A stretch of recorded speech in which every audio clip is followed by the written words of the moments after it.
President Franklin D. Roosevelt's first New Deal witnessed the expansion of the federal government in order to implement ambitious legislation aimed at ending the Great Depression. Roosevelt generated a number of successes from 1933 to 1935.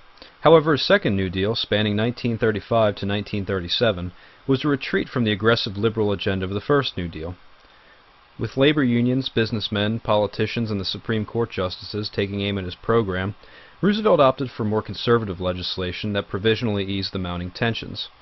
The era associated with the second New Deal witnessed the passage of important legislation, a court-packing fiasco, and a devastating recession that stymied the temporary economic successes of the Roosevelt administration. As mentioned, the legislation of the second New Deal was far more conservative in approach than its predecessor. In fact, the first New Deal achieved the passage of 15 major pieces of legislation. The second New Deal was less than half of that total. Notwithstanding, Roosevelt managed to navigate several important pieces of legislation through Congress that helped rebuild the American economy and protected Americans. The Social Security Act was a magisterial achievement. There were two overarching goals of the Social Security Act. First, the program was expected to provide welfare funds for the elderly and the impoverished. The Social Security Act also established a pension program in addition to a monetary settlement for the deceased. Second, the legislation was designed to remove the elderly from the workforce by offering a financial aid package. This, in turn, led to more work being available to the unemployed. Unfortunately, the Social Security Act failed to account for farmers, sharecroppers, and minorities. Another landmark piece of legislation that was included in Roosevelt's second New Deal was the National Labor Relations Act, also known as the Wagner Act. Roosevelt structured his legislation to specifically curb the labor strife that was mounting in the United States. Under the National Labor Relations Act, every worker was promised the opportunity to join a union. The legislation also created the National Labor Relations Board to supervise union elections and mitigate unfair labor practices.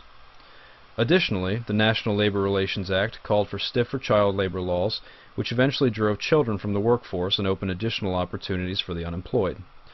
Yet, once again, the National Labor Relations Act failed to cover individuals such as farmers and minority workers. Now, Roosevelt promised that his second New Deal would be more populist in nature.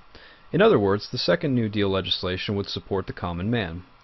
To his credit, many of the additional pieces of legislation of the second New Deal created the image that Roosevelt was working toward social equality. The Holding Company Act was expected to break up electric utility companies. The Wealth Tax Act increased tax rates on the wealthy and corporations, and the Banking Act strengthened the power of the Federal Reserves to monitor banking. The legislation seemed to be aimed at redistributing wealth and power, but as we discussed earlier, Roosevelt's second New Deal program was more conservative in nature. Therefore, while all the aforementioned legislation was passed, it was not as rigorous as it seemed. The wealthy managed to maintain most of their money, corporations were not taxed thoroughly, and most businesses maintained their stranglehold on utilities and resources. In 1935, the Supreme Court, under the leadership of Chief Justice Charles Evan Hughes, challenged a number of Roosevelt's first New Deal legislation. In fact, the court ruled that aspects of the Agricultural Adjustment Act violated the United States Commerce Clause, and that the National Recovery Administration and its labor codes were unconstitutional because it violated the separation of federal powers.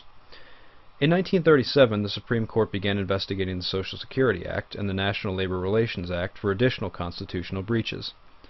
To avoid his legislation from being destroyed, Roosevelt attempted to pack the court. The court-packing plan witnessed Roosevelt's campaign for congressional approval to appoint one new justice for every Supreme Court member over the age of 70. Roosevelt argued that the aging Supreme Court members could not handle the volume of legislation being presented to them. In reality, Roosevelt was simply trying to add justices who were aligned with his New Deal legislation. Unexpected American outrage over the proposal quickly surfaced. Roosevelt then decided to withdraw his plan, yet ironically, Justice Owen J. Roberts jumped on board the New Deal legislation. As a result, the constitutionality of Roosevelt's second New Deal legislation was upheld by a vote of 5-4. The legislation of the first New Deal had stimulated the American economy through 1936. Production rose and unemployment began slowly decreasing. Unfortunately, funding of the legislation of the second New Deal, more specifically the Social Security Act, led to a major recession in 1937. The money that had been generated back into the economy from 1933 to 1936 immediately evaporated. Production then plummeted, inflation boomed, and unemployment skyrocketed. The American trust in the Roosevelt administration slowly eroded.